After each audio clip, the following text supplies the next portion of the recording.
अस्सलाम वालेकुम फ्रेंड्स, क्या हाल है आप लोगों के। आई होप कि आप सब ठीक होंगे और हम भी अल्हम्दुलिल्लाह बिल्कुल ठीक हैं। तो ये मेरे घर की छोटी सी गैलरी है जहाँ पर हम कोई और काम नहीं कर सकते क्योंकि ये बहुत ही छोटी है। यहाँ पर हमने थोड़ी बहुत प्लांटिंग की हुई है। एक्चुअली मेरे हस्बैंड को प्लांटिंग का बहुत शौक है, तो वो वक्फे वक्फे से थोड़ी बहुत चीज़ें लगाते रहते हैं। वैसे यहाँ के क्लाइमेट में प्लांटिंग करना बहुत मुश्किल है, लेकिन थोड़े दिनों तक तो ये ग्रीनरी दिखती है ना, तो ये बहुत अच्छा लगता है। उसके बाद ये सूख जाते हैं ना, तो हम इन्हें निकाल देते हैं और फिर दूसरा लगा देते हैं।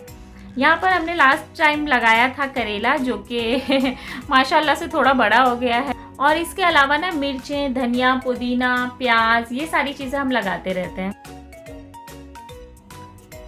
अच्छा, ये सीन आपने अक्सर मेरी वीडियो में देखा होगा। ये मेरी विंडो से बाहर का जो नज़ारा होता है ना, वो मैं आप लोगों के साथ में शेयर कर देती हूँ ताकि आपको पता चले कि यहाँ पर क्या वक्त हो रहा है और क्लाइमेट कैसा है। तो ये मेरे घर के बिल्कुल सामने ना एक बड़ा सा हॉस्पिटल है जो कि बंद पड़ा हुआ है। इसका बहुत बड़ा ग्राउंड भी है। मैंने तो इसे कभी ओपन नहीं देखा, हो सकता है ये पहले ओपन हो और अब बंद हो गया हो। और इसी के पास में ना बहुत सारी फार्मेसीज है जो कि 24 आवर्स ओपन होती है, और आप कभी भी कॉल करें तो वो लोग मेडिसिन है ना घर पर पहुंचा देते हैं। ये जो इलाका है ना, ये बहुत ही ज़्यादा क्राउडेड है और यहाँ पर मोस्टली इंडियन एंड पाकिस्तानीज होते हैं। तो आपको बिल्कुल भी इस तरह फील नहीं होता कि आप कुवैत में रह रहे हैं या अपने मुल्क से कहीं दूर रह रहे हैं। इसके पास में एक ब्रिटिश स्कूल है और इसका बहुत बड़ा सा ग्राउंड है। तो जब वेदर अच्छा हो तो बच्चों को लेकर हम इसी ग्राउंड में जाते हैं। और उसके बाजू में है एक अरेबिक स्कूल है। तो फ़िलहाल ना यहाँ पर शाम के 5 बज रहे हैं और आज हमारा प्लान था कि आज जुमा का दिन है, ऑफ होता है, तो जुमा की नमाज़ के बाद हम जाएंगे बाहर। मुझे थोड़ा बहुत सामान लेना था और इसके अलावा बच्चों को लेकर जाना था।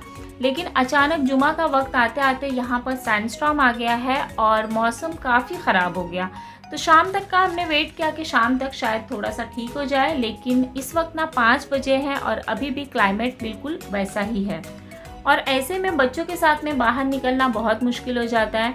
लेकिन कुछ चीज़ें जो मुझे चाहिए थी ना, तो फिर मैं इनको लिस्ट बनाकर दे देती हूँ और वो सारी चीज़ें जाकर ये लेकर आ जाते हैं।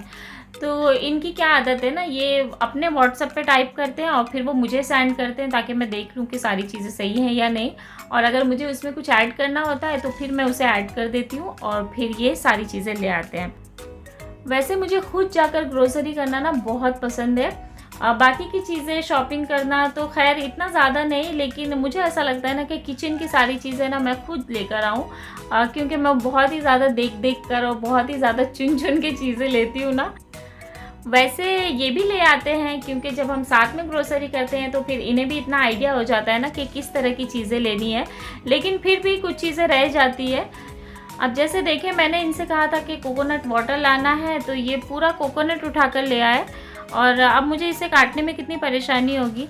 तो अगर इसे पहले से है ना, इसके ऊपर से जो स्किन होती है ना, वो उतार के लेकर आए तो फिर ईजी हो जाता है कि बस आपको एक प्रिक करना होता है। और अगर इस तरह का पूरा हो तो फिर बहुत ज़्यादा टाइम लगता है उसमें। अच्छा, ये देखिए, ये मुझे मिला है 495 फिल्स में। जैसे 1 रुपये में 100 पैसे होते हैं, उसी तरह यहाँ पर 1 केडी में 1000 फिल्स होते हैं। तो उस हिसाब से ये 500 फिल्स का है और मतलब कि हाफ केडी का। तो इस वक्त यहाँ पर ना 1 केडी का इंडियन रुपीस रेट चल रहा है 252।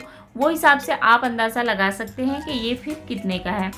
तो एक मैं आपके लिए करेंसी की वीडियो शेयर कर दूंगी जिससे कि आपको पता चल जाए कि यहाँ की करेंसीज क्या है और उसके रेट्स क्या हैं। तो खैर, यहाँ पर देखिए, ये बनाना है, ऑरेंजेस है, इसके अलावा मैंने उड़द दाल कही थी और आलू है। वेजिटेबल और फ्रूट्स और बाकी की चीज़ें भी इतनी फ्रेश मिलती है ना कि कोई भी चीज़ लाकर आपको स्टोर करने की ना ज़रूरत नहीं होती। और जो एरिया है ना, ये बिल्कुल मार्केट एरिया है। सारी चीज़ें आपको वॉकिंग डिस्टेंस पर ही मिल जाएंगी, कहीं आपको दूर भी नहीं जाना पड़ता।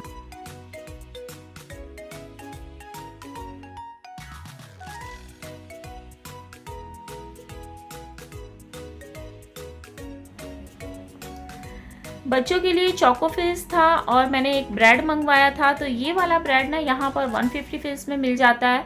बहुत ही सॉफ्ट होते हैं और अच्छे ब्रेड होते हैं। जो बटर होता है ना, तो बटर यहाँ पर ज़्यादातर सॉल्टेड नहीं मिलते, मुझे बस ये एक सॉल्टेड नज़र आता है। इसके अलावा जो अमूल का बटर होता है तो हम हमेशा वही वाला लेते हैं, लेकिन वो समटाइम्स ऐसा होता है ना कि हमें नहीं मिलता, तो फिर ये वाला ले लेते हैं।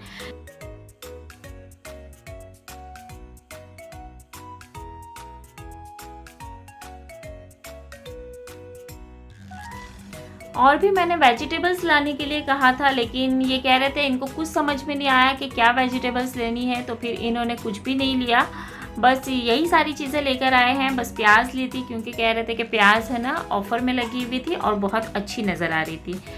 दूध, दही और फिर बच्चों के लिए जो फ्रेश मिल्क होता है वो लेकर आए हैं। ये जो टेट्रा पैक का मिल्क होता है ये मैं यूज़ करती हूँ चाय वगैरह बनाने के लिए, और बच्चों को पीने के लिए ये फ्रेश मिल्क यूज़ करती हूँ। इस पर ना सिर्फ 8 डेज़ की वैलिडिटी होती है और ये भी काफ़ी अच्छा होता है।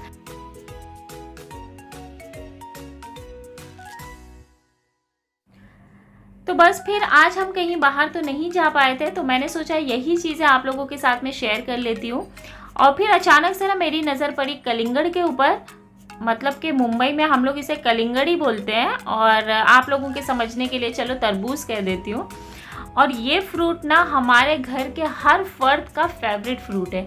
आप लोगों का फेवरेट फ्रूट कौन सा है मुझे कमेंट करके ज़रूर बताना। तो बस मैं अपने सारे काम छोड़कर ना फिर मैं इसे कट करने लगी, और आधा कट करने के बाद ना मैंने इसे खाना भी शुरू कर दिया, क्योंकि ना बर्दाश्त ही नहीं हो रहा था यार, सामने तरबूज पड़ा हुआ हो और इसे ना खाएं। ओफो, और ये इतना मीठा हो गया था ना, क्योंकि ये 2 दिन से ना फ्रिज में रखा हुआ था, बहुत ज़्यादा मीठा हो गया था। तो खैर मेरे साथ में आप लोग भी मेरी वीडियो को एंजॉय करें, और फिर ये वीडियो आपको कैसी लगी मुझे कमेंट करके ज़रूर बताएं। अगर आपको मेरी वीडियोस अच्छी लगती हो तो मेरी वीडियोस को लाइक किया करें और मेरे चैनल को सब्सक्राइब कर लें, ताकि मैं आपके साथ में ऐसी अच्छी वीडियो आगे भी शेयर करती रहूं। तो फिर मिलते हैं आपसे नेक्स्ट ब्लॉग में, जब तक के लिए अपना ख्याल रखें। अल्लाह हाफिज़।